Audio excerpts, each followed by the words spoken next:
नमस्कार दोस्तों, स्वागत करते हैं आप सभी को आज की क्लास में। आज हम लोग चाइल्ड हेल्थ नर्सिंग का महत्वपूर्ण क्वेश्चन देखने जा रहे हैं। तो ठीक है, चलिए क्वेश्चन देखते हैं। Question number 397।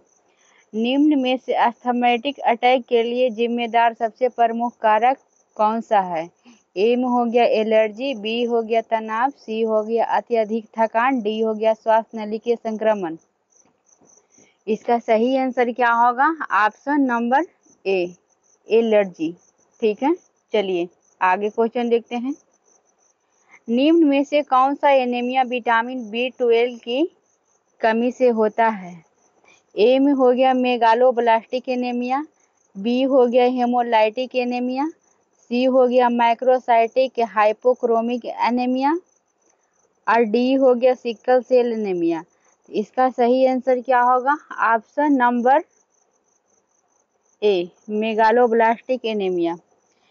मेगालोब्लास्टिक एनीमिया के मतलब क्या होता है? विटामिन B12 की कमी से होने वाला यह एनीमिया है।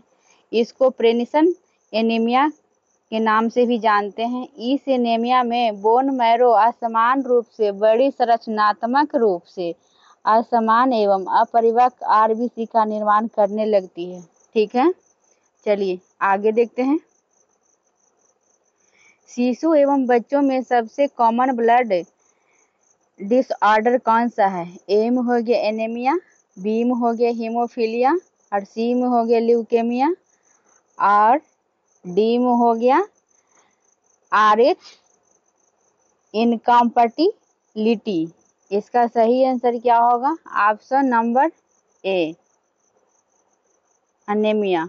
ठीक है, चलिए एनीमिया बताते हैं। एनीमिया शिशु एवं बच्चों में होने वाला सबसे असामान्य रक्त विकार है, जिसका मुख्य कारण क्या है? लौह तत्व की कमी होता है। ठीक है, चलिए आगे क्वेश्चन देखते हैं। एक शिशु को फोटोथेरेपी देते समय रखी जाने वाली सावधानियों में शामिल नहीं है? ए में हो गया शिशु पूरी तरह नंगा होना चाहिए, बी हो गया शिशु की पोजीशन बार बार बदलें, सी हो गया प्रत्येक 2 घंटे बाद शिशु का तापमान लें और डी हो गया शिशु को नंगा रखें परंतु आंख एवं जनांगों को ढक दें। इसका सही आंसर क्या होगा? ऑप्शन नंबर ए, शिशु पूरी तरह नंगा होना चाहिए। बताते हैं फोटोथेरेपी देते समय शिशु को आंखों एवं जननांगों यानी नर शिशु में क्षति से बचाने हेतु ढक कर रखना चाहिए। जब फोटोथेरेपी देते समय उसको पूरी तरह से ढक कर रखना चाहिए। ठीक है, चलिए आगे क्वेश्चन देखते हैं। आरबीसी के ब्रेकडाउन पर कौन सा उत्पाद बनता है? ए में हो गया एल्बुमिन, बी में हो गया ग्लोबुलिन, सी में हो गया बिलिरुबिन और डी हो गया इंसुलिन। इसका सही आंसर क्या होगा? Option number C, bilirubin. Question number 401 का बताते हैं। आरबीसी के ब्रेकडाउन पर इसका मुख्य घटक हेमोग्लोबिन 2 अपघटकों हेमो प्लस ग्लोबिन में बढ़ जाता है। ठीक है, चलिए आगे क्वेश्चन देखते हैं। निम्न में से किस बीमारी के इलाज के लिए फोटोथेरेपी का प्रयोग होता है?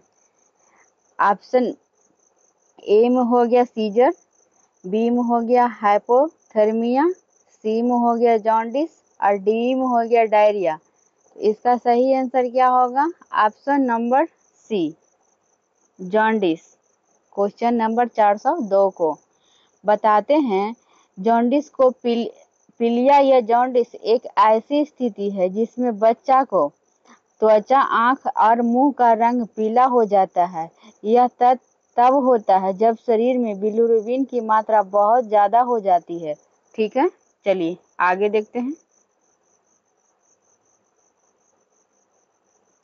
डायरिया की रोकथाम का क्या उपाय है? ए में हो गया व्यक्तिगत एवं पर्यावरणीय स्वच्छता, बी हो गया खाने को गंदगी से बचाना, सी हो गया बच्चे को बोतल से दूध नहीं पिलाना और डी में हो गया उपयुक्त सभी। इसका सही आंसर क्या होगा? ऑप्शन नंबर डी, ये तीनों अपनाना चाहिए। आगे क्वेश्चन देखिए, क्वेश्चन नंबर 404। एक बच्चे का IQ लेवल 45 है, उसमें किस प्रकार का मेंटल रिटार्डेशन मौजूद है? ए में हो गया मिल्ड एमआर, बी में हो गया मॉडरेट एमआर, और सी में हो गया सीवियर एमआर, और डी में हो गया प्रोफाउंड एमआर। इसका सही आंसर क्या होगा? Option number B, moderate MR. ठीक है, चलिए आगे क्वेश्चन देखते हैं। मॉडरेट एमआर के मतलब बताते हैं। IQ लेवल 35 से 49 के बीच होने पर यह स्थिति मॉडरेट यानी एमआर कहलाती है। ठीक है, चलिए आगे देखते हैं। सीवियर मेंटल रिटार्डेशन में IQ लेवल कितना होता है? ए हो गया 50 से 70, बी हो गया 35 से 49, सी हो गया 20 से 34, और डी हो गया 55 से 80। इसका सही आंसर क्या होगा? ऑप्शन नंबर सी, 20 से 34। ठीक है, चलिए आगे क्वेश्चन देखते हैं। एक साल के बच्चे की हृदय की धड़कन कितनी होती है? ए में हो गया 60 से 80, बी हो गया 80 से 100, और सी हो गया 100 से 120, और डी हो गया 120 से 140। तो इसका सही आंसर क्या होगा? ऑप्शन नंबर डी, 120 से 140 प्रति मिनट होता है। ठीक है, चलिए आगे क्वेश्चन देखते हैं। ऑप्थेल्मिया नियोनेट्रम किसका संक्रमण है? ए हो गया कान, बी हो गया आंख, सी हो गया नाक, और डी हो गया अम्बिलिकस। इसका सही आंसर क्या होगा? ऑप्शन नंबर बी, आंख। ठीक है, आंख का संक्रमण है। ठीक है, चलिए आगे क्वेश्चन देखते हैं। टर्म मेगा कोलन से क्या तात्पर्य है? ऑप्शन ए में देखिए, ऑप्शन ए हो गया इनलार्ज्ड कोलन, बी हो गया एब्सेंस कोलन, और सी हो गया स्मॉल कोलन, और डी हो गया इन्फेक्शन ऑफ कोलन। तो इसका सही आंसर क्या होगा? ऑप्शन नंबर ए, इनलार्ज्ड कोलन। बताते हैं, बच्चों में कोलन का बढ़ना कई कारणों से होने वाली एक आम समस्या है। यह बीमारी बच्चों में लगातार कब्ज के कारण बनती है। ठीक है, चलिए आगे क्वेश्चन देखते हैं।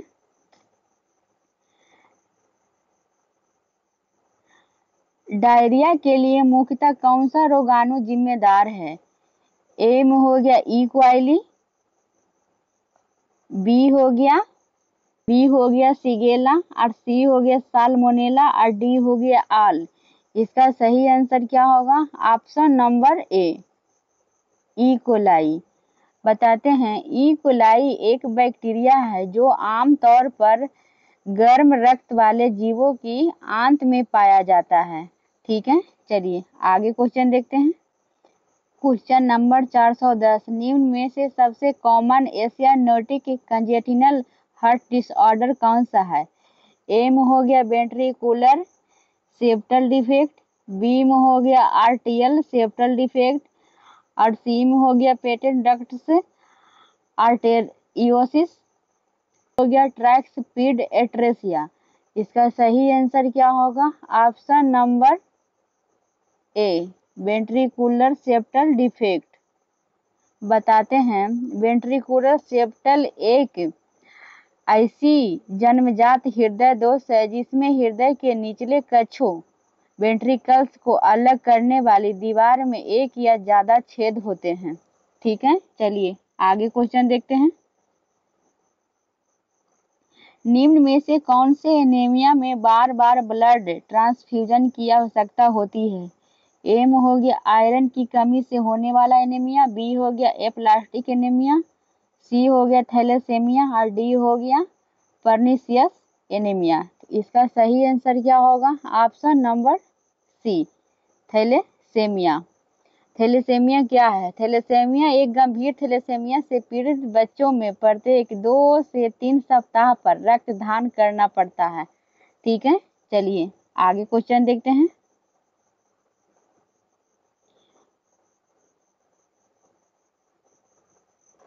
Question number 412। बच्चों में पाई जाने वाली अचानक असमान इनवॉलेंटरी रिपीटिटिव उद्देश्यहीन गति विधि कहलाती है? ए में हो गया एन्यूरिसिस, बी में हो गया टिक, सी हो गया फोबिया और डी हो गया एनकोप्रेसिस। इसका सही आंसर क्या होगा? ऑप्शन नंबर बी, टिक। ठीक है, चलिए आगे क्वेश्चन देखते हैं। निम्न में से हीमोफीलिया का सबसे प्रमुख प्रकार कौन सा है? ए हो गया हीमोफीलिया ए, बी हो गया हीमोफीलिया बी और सी हो गया हीमोफीलिया सी और डी हो गया हीमोफीलिया डी। तो इसका सही आंसर क्या होगा? Option number A, haemophilia A. बताते हैं हीमोफीलिया के 80 से 85% मामले हीमोफीलिया ए के होते हैं। यह एक ऐसी बीमारी है जो खून के थक्के बनने की क्षमता को सीमित कर देती है। यह बीमारी लगभग हमेशा वंशानुगत होती है और ज्यादातर पुरुषों को प्रभावित करती है। ठीक है, चलिए आगे क्वेश्चन देखते हैं। Question number 414।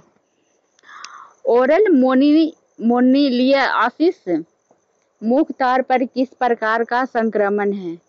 ए में हो गया बैक्टीरिया, बी हो गया फंगल और सी हो गया वायरल, डी हो गया प्रोटोजोअल। इसका सही आंसर क्या होगा? Option number B, fungal. ठीक है, बताते हैं फंगल इन्फेक्शन या माइकोसिस फंगल या ईस्ट से होने वाली बीमारियों को कहते हैं। ठीक है, चलिए आगे क्वेश्चन देखते हैं। Question number 415। डायरिया के कारण उत्पन्न होने वाली सबसे कॉमन समस्या कौन सी है? ए हो गया बुखार, बी हो गया छाती में दर्द, सी हो गया निर्जलीकरण, डी हो गया पेट में दर्द।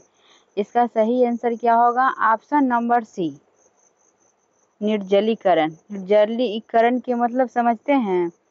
जब शरीर में पानी और अन्य तरल पदार्थों की मात्रा कम हो जाती है तो उसे निर्जलीकरण कहते हैं। ठीक है, यह एक आम चिकित्सा स्थिति है जिसका सामना लगभग हर कोई अपने जीवन में कभी भी कर सकता है। ठीक है बाबू, आगे क्वेश्चन देखते हैं। हीमोफीलिया ए किसकी कमी से होता है? ए में हो गया कोगुलेशन फैक्टर 8 हो गया, बी में 9 हो गया, सी में 10 हो गया, डी में 11 हो गया। तो इसका सही आंसर क्या होगा? Option number A, coagulation factor 8।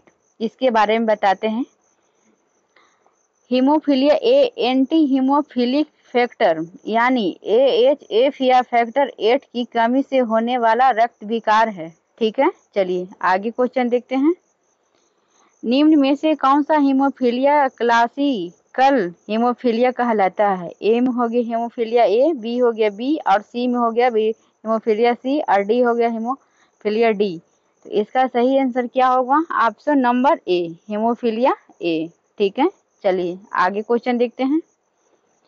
Haemophilia का मैनेजमेंट क्या है? ए में हो गया खून चढ़ाना, बी में हो गया एंटी फिब्रोनोलिटिक्स और सी में हो गया कमी वाले कोगुलेशन फैक्टर को चढ़ाना और डी हो गया उपयुक्त सभी। तो इसका सही आंसर क्या होगा? ऑप्शन नंबर डी, उपयुक्त सभी। ठीक है, चलिए क्वेश्चन नंबर 419। एक्यूट ग्लोमेरुलोनेफ्राइटिस का सबसे कॉमन कारण क्या है? ए में हो गया स्ट्रेप्टोकोकी, बी में हो गया स्टेफिलोकोकी और सी में हो गया प्यून्यूमोकोकी और डी में हो गया ई कोलाई। तो इसका सही आंसर क्या होगा? ऑप्शन नंबर ए, स्ट्रेप्टोकोकी। इसको बारे में बताते हैं। स्ट्रेप्टोकोकी एक तरह का बैक्टीरिया है जिसके कई प्रकार होते हैं। ठीक है, चलिए आगे क्वेश्चन देखते हैं। क्रिप्टोचिडिज्म का क्या मतलब होता है? ए हो गया विरसन की साइज बढ़ जाना, बी हो गया विरसन का संक्रमण और सी हो गया छोटे वृषक और डी हो गया अनडिसेंडेड टेस्ट्स। तो इसका सही आंसर क्या होगा? Option number D, undescended test. बताते हैं, जब बच्चा के जन्म के बाद अंडकोश वहां नहीं जाता है जहां उसे जाना चाहिए तो इसे अनडिसेंडेड टेस्ट कहा जाता है। ठीक है, चलिए आगे क्वेश्चन देखते हैं। शरीर का तापमान असमान रूप से बढ़ जाना क्या कहलाता है? ए में हो गया हाइपोपायरेक्सिया, बी में हो गया हाइपरपायरेक्सिया और सी में हो गया सब नॉर्मल टेम्परेचर और डी में हो गया मिल्ड फीवर। तो इसका सही आंसर क्या होगा? Option number B, hyperpyrexia. बताते हैं, जब शरीर का तापमान 106 डिग्री फ़ारेनहाइट से 41.1 डिग्री सेल्सियस से अधिक होने पर यह स्थिति हाइपरपेरेक्सिया कहलाती है। ठीक है, चलिए आगे क्वेश्चन देखते हैं। क्वेश्चन नंबर 422, बार बार पतले दस्त का जाना क्या कहलाता है? ए में हो गया वोमिटिंग, बी हो गया डायरिया और सी हो गया हर्निया और डी कॉन्स्टिपेशन। तो इसका सही आंसर क्या होगा? Option number B, diarrhoea. ठीक है, बताते हैं, डायरिया को हिंदी में दस्त या अतिसार कहते हैं। यह एक आम पेट की समस्या है जिसमें व्यक्ति को बार बार पतला या पानी जैसा मल होता है। यह किसी भी उम्र के लोग को भी हो सकती है। ठीक है, चलिए आगे क्वेश्चन देखते हैं। क्वेश्चन नंबर 423, निम्न में से एब्डोमिनल डिस्टेंशन का क्या कारण है? ए में हो गया कॉन्स्टिपेशन, बी में हो गया डायरिया और सी में हो गया इंटेस्टाइनल ऑब्स्ट्रक्शन और डी में हो गया बोथ ए एंड सी। तो इसका सही आंसर क्या होगा? Option number D, both A and C. ठीक है, चलिए आगे क्वेश्चन देखते हैं। क्वेश्चन नंबर 424, टिम्पैनोसिंथेसिस का क्या मतलब होता है? ए में हो गया टेम्पेनिक मेम्ब्रेन का संक्रमण, बी हो गया टेम्पेनिक मेम्ब्रेन में छिद्र और सी हो गया मध्य कर्ण से फ्लूइड बाहर खींचना, डी हो गया मध्य कर्ण की रिपेयरिंग करना। तो इसका सही आंसर क्या होगा? ऑप्शन नंबर सी, मध्य कर्ण से फ्लूइड को बाहर खींचना। ठीक है, चलिए आगे क्वेश्चन देखते हैं। नेफ्रोटिक सिंड्रोम में सूजन सर्वप्रथम कहाँ दिखाई देती है? ए में हो गया टांगों पर, बी में हो गया आंखों के चारों तरफ, सी हो गया गर्दन पर, डी हो गया हाथों पर। तो इसका सही आंसर क्या होगा? ऑप्शन नंबर बी, आंखों के चारों तरफ। बताते हैं, नेफ्रोटिक सिंड्रोम एक किडनी से जुड़ी हुई बीमारी है जिसमें गुर्दे ज्यादा मात्रा में प्रोटीन को मूत्र में छोड़ देते हैं। यह बीमारी किसी भी उम्र के लोग को हो सकती है। ठीक है, चलिए आगे क्वेश्चन देखते हैं। Question number 426, insulin dependent diabetes का निम्न में से कौन सा लक्षण नहीं है? ए हो गया यह 30 वर्ष की कम उम्र के लोगों में हो सकता है, बी हो गया यह तेजी से उत्पन्न होता है और डी में हो गया इसमें केटोएसिडोसिस मौजूद रहता है और डी हो गया यह आनुवंशिक होता है। तो इसका सही आंसर क्या होगा? ऑप्शन नंबर डी, यह आनुवंशिक होता है। ठीक है, चलिए आगे क्वेश्चन देखते हैं। डाउन सिंड्रोम का लक्षण है, ए में हो गया गोल चेहरा, डी में हो गया फ्लैट नसल्स ब्रिज और सी में हो गया सिंगल प्लामर क्रीज और डी में हो गया उपयुक्त सभी। तो इसका सही आंसर क्या होगा? ऑप्शन नंबर डी, उपयुक्त सभी। ठीक है, चलिए आगे क्वेश्चन देखते हैं। निम्न में से कौन सी क्रोमोसोमल अबनॉर्मलिटी नहीं है? ए हो गया डाउन सिंड्रोम, बी हो गया फ्रैजिली एक्स सिंड्रोम और सी हो गया क्रेटिनिज्म और डी हो गया टर्नर सिंड्रोम। इसका सही आंसर क्या होगा? Option number C, cretinism. बताते हैं, कंजेटिनल आयोडीन डिफिशियंसी सिंड्रोम, जिसे पहले क्रेटिनिज्म कहा जाता था, थायराइड हार्मोन का जन्मजात कभी कंजेटिनल हाइपरथायरॉयडिज्म के कारण होने वाला रोग है। ठीक है, चलिए आगे क्वेश्चन देखते हैं। क्वेश्चन नंबर 429, निम्न में से मेंटल रिटार्डेशन का सबसे कॉमन टाइप कौन सा है? ए में हो गया मिल्ड एमआर, बी में हो गया मॉडरेट एमआर, और सी में हो गया सीवियर एमआर, और डी में हो गया प्रोफाउंड एमआर। इसका सही आंसर क्या होगा? Option number A, mild MR. ठीक है, चलिए आगे क्वेश्चन देखते हैं।